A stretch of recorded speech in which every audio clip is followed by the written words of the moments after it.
కథాభారతి శ్రోతలకు సుస్వాగతం. ఈ వారం కథ జనవరి 2020వ సంవత్సరపు విపుల మాసపత్రికలో ప్రచురింపబడిన ఒక జపాన్ కథ ట్రయల్ రూమ్.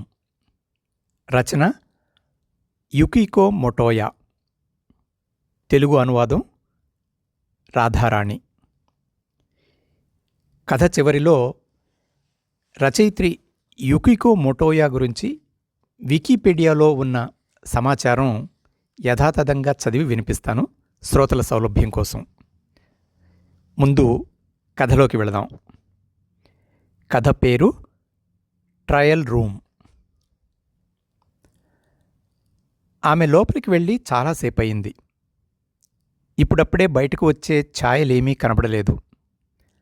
ఆ గదిలో ఒక రగ్గు, అద్దం మినహాయించి ఇంకేమీ లేవు. మా వినియోగదారురాలు 3 గంటల నుంచి లోపలే ఉంది. ఆమె లోపల ఏం చేస్తుంటుందబ్బా? ఇంకేముంది, మా దుకాణంలోని బట్టలను వేసుకుని సరిపోయాయో లేదో చూసుకుంటోంది కాబోలు. కానీ మధ్యాహ్నం 3 నుంచి నిర్విరామంగా ప్రయత్నిస్తూనే ఉంది. నేనెప్పుడు సహాయం కావాలా అని అడిగినా నేను బట్టలు మార్చుకుంటున్నా అనే సమాధానం టక్కున వచ్చేది. కస్టమర్ ఈ రకమైన జవాబిచ్చాక తప్పనిసరిగా వేచి ఉండాల్సిందే. మరోసారి అడిగే యత్నం చేయాలంటే కొద్దిగా ఆలోచించాలి, లేకపోతే పరిస్థితి ఇబ్బందికరంగా మారొచ్చు. మేము తొందర పెడుతున్నామని ఆగ్రహించొచ్చు. వారికి నచ్చిన రీతిలో ప్రయత్నిస్తుంటే అడ్డు తగిలామనుకోవచ్చు. పని పూర్తయినా బయటకు రాకపోవడానికి కారణాలు పెద్దగా ఊహించాల్సిందేమీ లేదు. ఎందుకంటే వేసుకున్న దుస్తులు వారికి తగినవై ఉండకపోవచ్చు. నాకు చాలాసార్లు ఇలాగే జరిగింది కూడా. ఈ ప్రపంచంలో కొన్ని రకాల దుస్తులు ఒంటి మీద పెట్టగానే ముందున్న అద్దం బద్దలు కొట్టాలన్న అసహ్యాన్ని మన మీద మనకే కలిగిస్తాయి.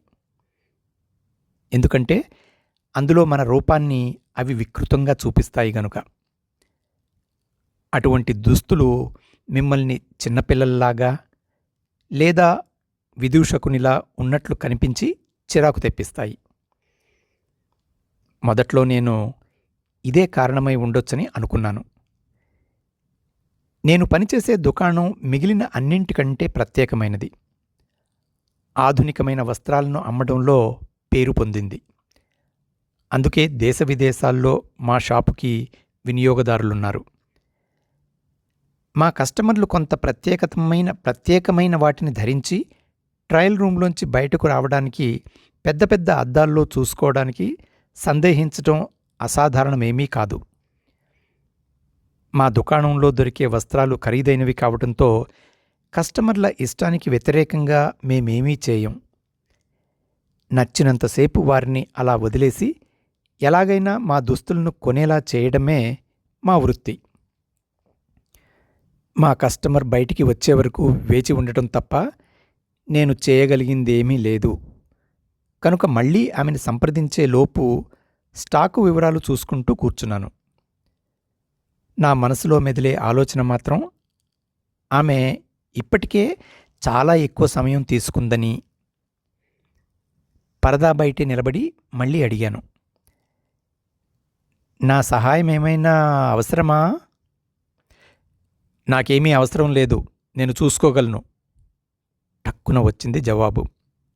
ఈసారి ఆమె గొంతులో కోపం ధ్వనిస్తోంది.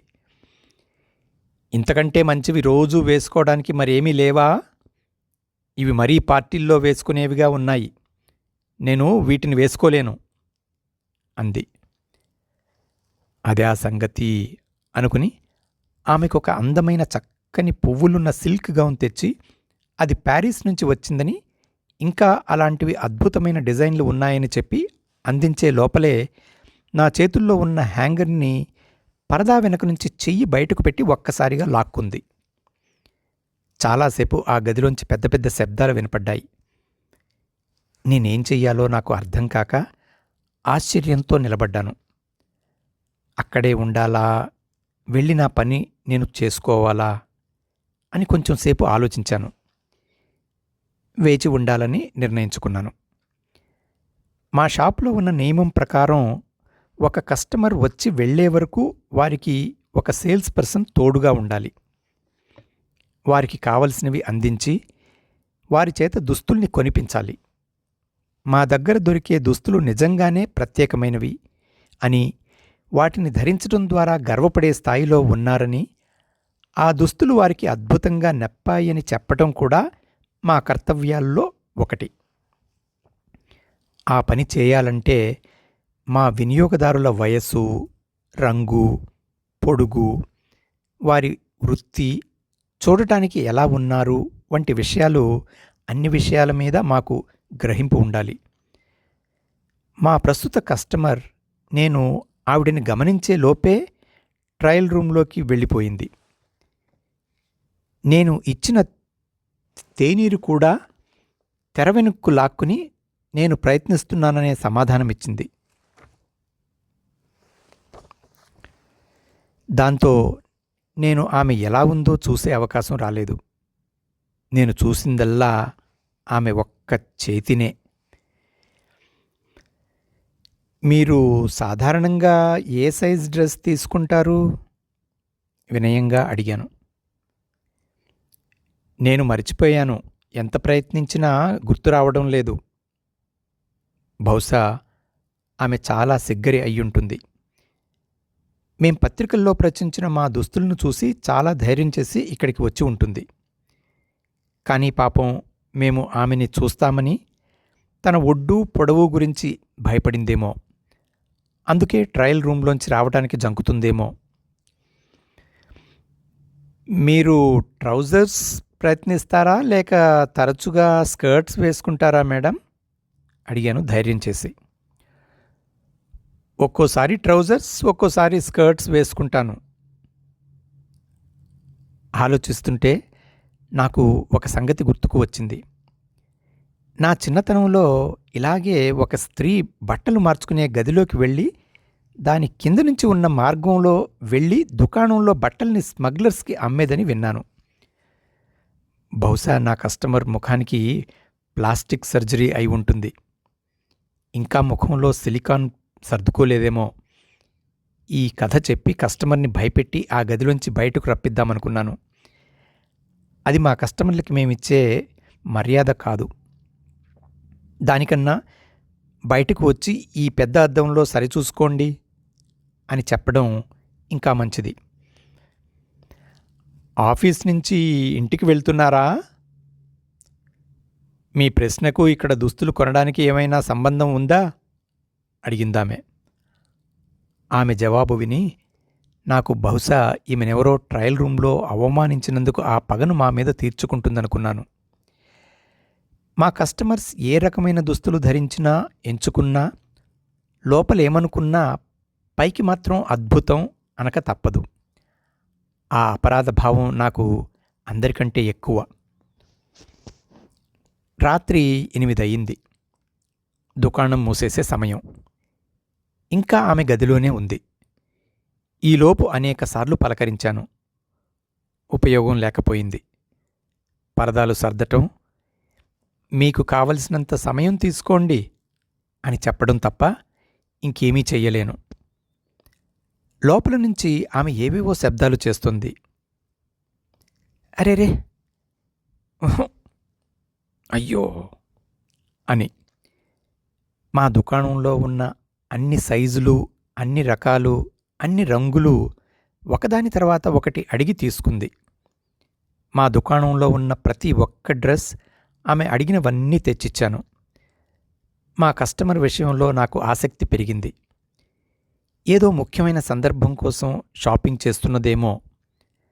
లేకపోతే ఇంత సమయం ఎందుకు తీసుకుంటుంది? ఆమెకు నచ్చిన దుస్తులు దొరికే వరకు ఆమెతోనే ఉండాలని నిశ్చయించుకున్నాను. మా దుకాణంలో రెగ్యులర్గా వచ్చే వాళ్ల కోసం మేము అదనపు సమయాలు కూడా వేచి ఉండటం, లేదంటే వారు ఫోన్ చేస్తే ఒక్క వినియోగదారుడి కోసమైనా తలుపులు తెరిచి ఉంచటం అలవాటు. నా ఈ వింత కస్టమర్ కోసం మేనేజర్ని అడిగి స్టోర్ రూమ్ తాళాలు తీసుకున్నాను. అందరూ వెళ్ళిపోయినా సరే నా కస్టమర్కి కావలసిన దుస్తులు ఎంపిక చేసుకునే వరకు ఆమెకి సహాయం చేయాలని పట్టుదలగా ఉంది. గడియారం అర్ధరాత్రి 12 గంటలు కొట్టింది. అప్పటికి నా కస్టమర్ అన్ని రకాల దుస్తులు ప్రయత్నించడం పూర్తయింది. ఏవి ఎంచుకుని ఉంటుందో అని ఆలోచిస్తూ ఒక కప్పు టీ పోసి సోఫా ఎదురుగా పెట్టాను, ఆమె బయటకు రాగానే ఇద్దామని. కానీ అలాంటిదేమీ జరగలేదు. గదిలోంచి బయటకు రాకుండానే తను వేసుకుని వచ్చిన దుస్తుల్లోనే ఉండి మొదట ప్రయత్నించిన డ్రెస్ తెమ్మని కేక వేసింది. తర్వాత మళ్ళీ అదే కథ. మళ్ళీ అన్ని జతలు ప్రయత్నించింది. తెల్లవారుజాము 3 గంటలయ్యేసరికి నా ఓపిక నశించింది. చిన్న కునుకు కూడా పట్టింది. పొద్దున్న దుకాణంలోని సోఫాలోంచి లేచి చూసేసరికి నా కస్టమర్ ఇంకా ట్రయల్ రూంలోనే ఉంది. రాత్రంతా ఏదో ఒక డ్రెస్ ప్రయత్నిస్తూనే ఉంది. అయ్యయ్యో, పిచ్చిది, అయోమయిందిలాగుంది అనుకుని నా మనసంతా ఆమెపై జాలితో నిండిపోయింది. అక్కడికి దగ్గరలో ఉన్న కాఫీ షాప్ ఉదయం 6 గంటలకే తీస్తారు. ఆ విషయం గుర్తొచ్చి అక్కడికి వెళ్ళి కాఫీ, బిస్కెట్లు కొని తెచ్చి, దయచేసి ఇవి తీసుకోండి అన్నాను. ఎలాంటి సమాధానం లేదు. కానీ ఇటు నుంచి అటు చూసేసరికి అక్కడ పెట్టిన సంచి కనపడలేదు. లోపలికి లాక్కుని ఉంటుందని ఊహించాను. నా మేకప్ సరిచేసుకున్నాను. మిగిలిన ఉద్యోగులందరూ వచ్చేలోపు నా లాకర్లో ఉన్న దుస్తులు మార్చుకున్నా. అవసరం కోసం తెచ్చుకున్న దుస్తులవి. వేళ అవగానే స్టాఫ్ అందరూ వచ్చారు. నిన్నటి నుంచి ఉన్న కస్టమరేనా అన్న విస్మయం వారి ముఖాల్లో. నేను మళ్ళీ మొదట ఇచ్చిన డ్రెస్ అడిగారని చెప్పగానే ఎవరి పనుల్లో వాళ్ళు నిమగ్నమయ్యారు. మిట్ట మధ్యాహ్నం అయ్యేటప్పటికి రెండోసారి అన్ని దుస్తులు ట్రయల్స్ పూర్తి చేసిందామె. నేను స్టోర్ నుంచి తెచ్చినవేమీ ఆమెను సంతృప్తిపరచలేకపోయేవి. దగ్గరలో ఉన్న ఇంకో ఫ్యాషన్ షాప్కి వెళ్ళి కొన్ని డజన్ల దుస్తులు తెచ్చి ఆమెకిచ్చాను. ఈలోపు చాలామంది వినియోగదారులు మా దుకాణానికి వచ్చారు. వారందరినీ మిగిలిన స్టాఫ్కి వదిలేశాను. ఇంకా 2 ట్రయల్ రూమ్లు ఉండటం వల్ల నా వింత కస్టమర్ని ఎవరూ చూసే అవకాశం రాలేదు. ఆమె కోసం పక్క దుకాణాల్లోంచి తెచ్చినవి కూడా తనకి నచ్చలేదు. దాంతో ఆమెనే మరొక బట్టల దుకాణానికి తీసుకెళ్లాలని నిర్ణయించుకున్నాను. మా షాప్ ఓనర్ ఎప్పటికప్పుడు షాప్లో ఉన్న అలంకరణ అంతా మారుస్తూ ఉంటారు. మా ట్రయల్ రూమ్కి చక్రాలున్నాయి. దాన్ని ఎక్కడికైనా లాక్కుని వెళ్లే సౌకర్యం ఉందని గుర్తుకొచ్చింది. నేను పని మీద బయటికి వెళ్తున్నానని అందరికీ చెప్పమని ఒక సేల్స్ గర్ల్తో అన్నాను. ఒక తాడు తీసుకుని నా భుజాల చుట్టూ కట్టుకున్నాను. చాలా బరువుగా ఉంది, కానీ లాగడానికి వీలుగానే ఉంది. నేను ఆ చక్రాల మీద ఉన్న ట్రయల్ రూమ్ని తాడుతో ఊళ్ళోకి లాక్కెళ్లడం మొదలెట్టాను. పగటిపూట నన్నందరూ ఆశ్చర్యంగా చూస్తారని తెలిసి కూడా అందుకు సిద్ధపడ్డాను. కానీ ఎవరూ మరొకసారి తిరిగి తిరిగి చూసినట్లు అనిపించలేదు. మేమేదో ఫోటోషూట్కి వెళ్తున్నామనుకున్నారు కాబోలు. ఇప్పటి వరకు ఆమెని సంతృప్తిపరచలేని నాకు గదిలో ఉన్న నా కస్టమర్ సంజాయిష్యులు ఇవ్వసాగింది. మీరు నా కోసం ఇంత ఇబ్బంది పడటం అవసరం లేదు అని. మనం చాలా దూరం వచ్చాం, ఇప్పుడిలా అనక్కర్లేదు. మీకు సరిపోయే, మీకు నచ్చే దుస్తుల్ని అందించడమే నా లక్ష్యం, నన్ను నమ్మండి చెప్పాను. ట్రయల్ రూమ్లోంచి నవ్వుతూ బయటకు వచ్చే మీ ముఖాన్ని చూడాలి అన్నాను మళ్ళీ. నా కస్టమర్ నిజంగా ఎంతో ప్రత్యేకమైనదని నా విశ్వాసం. నాకెంతో ఇష్టమైన దుకాణానికి తనని తీసుకెళ్లాలని నిర్ణయించుకున్నాను.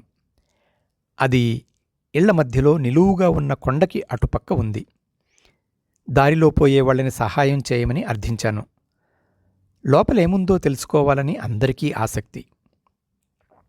మా విలువైన కస్టమర్ అని చెప్పాను. ఇదో రకమైన ప్రచారం అని నవ్వినవాళ్లు ఉన్నారు. కొంతమంది సాయం చేశారు. ఎలాగైతేనే కొండపైకి తీసుకొచ్చేశాను. నిలువుగా ఉన్న కొండపైకి ఎక్కుతుంటే గదికి ఉన్న పరదాలు లొంగ చుట్టుకుంటున్నాయి. నెమ్మదిగా గదిలో ఉన్న ఆకారాన్ని గమనించగలిగాను. ఇంకెవరూ చూసి ఉండరు బహుశా. ఆ లోపలున్న ఆకారం మరీ అంత లావుగా లేదు. ఆమె పొట్టిగా ఉంది, కాని చిన్నది కాదు. నాకైతే ఆమె అసలు మనిషిలాగే అనిపించలేదు. ఆ పరదాల్లో చుట్టుకుపోయి ఉన్న జీవిని ఇంతకు ముందెప్పుడూ చూడలేదు. గదిలోంచి వింత వింత ధ్వనులు వస్తున్నాయి. చప్పరిస్తున్నట్లు, జుర్రుతున్నట్లు. గాలికి కుదుపులకి గది లోపలి ఆకారం అక్కడక్కడా కనిపించింది. నిజం చెప్పొద్దు, ఆ ఆకారానికి తగిన వస్త్రాలు దొరకటం కష్టమేననిపించింది. ఆమె శరీరం అంత విచిత్రంగా ఉంది మరి. ఊపిరి బిగబట్టి బలమంతా ఉపయోగించి కొండమీదకు లాక్కొచ్చా. ఇంక మిగిలింది అటువైపున కిందకి దిగడమే. నా చేతుల్లోంచి తాడు ఎప్పుడు జారిపోయిందో ట్రయల్ రూమ్ కొండ దిగువకు జారిపోవడం మొదలుపెట్టింది. నా శక్తినంతా ప్రయోగించినా దాన్ని పట్టుకోవడం కాదు కదా, వెనకాల పరుగెత్తలేకపోయాను. చూస్తుండగానే నమ్మలేనంత వేగంతో కిందకి జారిపోతూ చిన్నదిగా, ఇంకా చిన్నదిగా కనిపించసాగింది. మేడం! అరవగలిగినంత గట్టిగా అరిచాను. మీకు కావాలంటే ఆ పరదా తీసుకోండి. ఆ పరదాల మధ్యలోంచి ఒక చెయ్యి నెమ్మదిగా బయటకు వచ్చింది. ఎవరో కారులో ప్రయాణిస్తూ చాలాసేపు వీడ్కోలు చెప్తున్నట్లు ఊపుతూనే ఉంది. కొంచెం దూరం వెళ్ళాక ఏదో బయటకు విసిరినట్లు కనిపించింది. ఆయాసపడుతూ, ఒగురుస్తూ అక్కడికి పరుగెత్తుకెళ్ళి అది ఏమిటా అని చూశాను. అదొక బ్యాంక్ నోట్. ఏ కరెన్సీనో నేను గుర్తుపట్టలేకపోయాను. నాకు తెలిసిన వాటన్నిటితో పోల్చుకుంటూ కిందికి దిగాను. నా ఊహలతో ఏదీ సరిపోలేదు. ఒక్క విషయం మీకు తెలిసే ఉండాలి ఇప్పటికే. నా అత్యంత విలువైన కస్టమర్ ఒక మరుగుజ్జు, ఒక వింతైన ఆకారం. ఎవరెలా ఊహిస్తే అలా కనబడే గొప్ప శరీరాకృతి. పచ్చని మైదానంలో విశ్రాంతి కోసం పరిచిన దుప్పటి నా ముందు దృశ్యమానమైంది. అదైతేనే ఒక పువ్వుల గౌన్లా ఆమె కోసం బాగుంటుందని నేను పందెం వేసి మరీ చెప్పగలను. అదండి ఈ వారం కథ. జనవరి 2020వ సంవత్సరంలో విపుల మాసపత్రికలో ప్రచురింపబడిన జపాన్ కథ యుకికో మొటోయా గారి ట్రయల్ రూమ్. ఈ కథను తెలుగులోకి అనువదించిన వారు రాధారాణి. రాధారాణి గారు విశ్రాంత ఉపాధ్యాయురాలు, ఆంధ్రప్రదేశ్లో ఉంటారు. వారి మిగిలిన విషయాలు దొరకలేదు కాబట్టి రచయిత్రి యుకికో మొటోయా గురించి వికీపీడియాలో కొంత సమాచారం శ్రోతల సౌలభ్యం కొరకు. యుకికో మొటోయా was born on July 14th, 1979. She is a Japanese novelist, playwright, theatre director, and former voice actress. She has won numerous Japanese literary and dramatic awards, including the Akutagawa Prize, the Noma Literary New Face Prize, the Mishima Yukio Prize, the Kenzaburo Oe Prize, the Kishida Kunio Drama Award, and the Suruya Nanboku Drama Award. Her work has been adapted multiple times for film. Motoya was born in Hakusan, Ishikawa. As a child, she read mystery stories by Agatha Christie, Arthur Conan Doyle, and Edogawa Ranpo, as well as horror manga. After completing high school, Motoya moved to Tokyo to study acting and won a voice acting role in the Hideaki Anno anime adaptation of Kare Kono, but switched her focus to writing after a teacher praised a short play Motoya wrote for the school's graduation ceremony. She founded her own theatre company called Gekidan Motoya Yukiko Theatre Company in 2000 and began writing and staging her own plays. She appears in the ending sequences of FLCL during credits, in which she is listed as model. Motoya continued writing and directing plays for her theatre company while also writing short stories and novels, and in 2006 she became the youngest person ever to win the Tsuruya Nanboku Memorial Award for Best Play, which she received for her play Sonan Distress. That same year she visited the United States as part of a Japan Foundation sponsored exchange program for playwrights. An English version of her play Vengeance Can Wait, translated by Kyoko Yoshida and Andy Bragan, premiered in 2008 at the Best of Boroughs Festival in New York City. In 2009, her play Shiawase Saiko Arigato Mazide, about a woman who enters a couple's home and declares that she is the husband's mistress, won the 53rd Kishida Kunio Drama Award. A film adaptation of Ranbo to Taiki, Vengeance Can Wait, directed by Masanori Tominaga and starring Tadanobu Asano, Minami Hinase, and Eiko Koike, premiered in Japan the next year. Nobuko Tanaka of the Japan Times has called Motoya the darling of Japanese media for her frequent contributions to Japanese magazines, television, and radio. From 2005 to 2006, Motoya was the Friday host for Nippon Broadcasting System's late-night radio show All Night Nippon.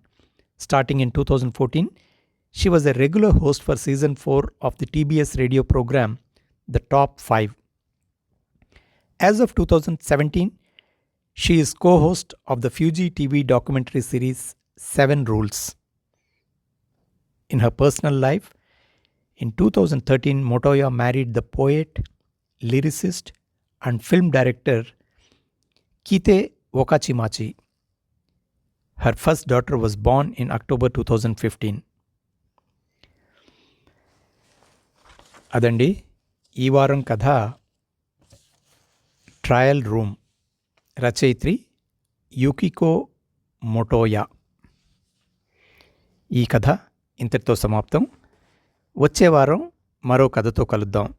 అంతవరకు సెలవు. Survey జనా సుఖినో భవంతు.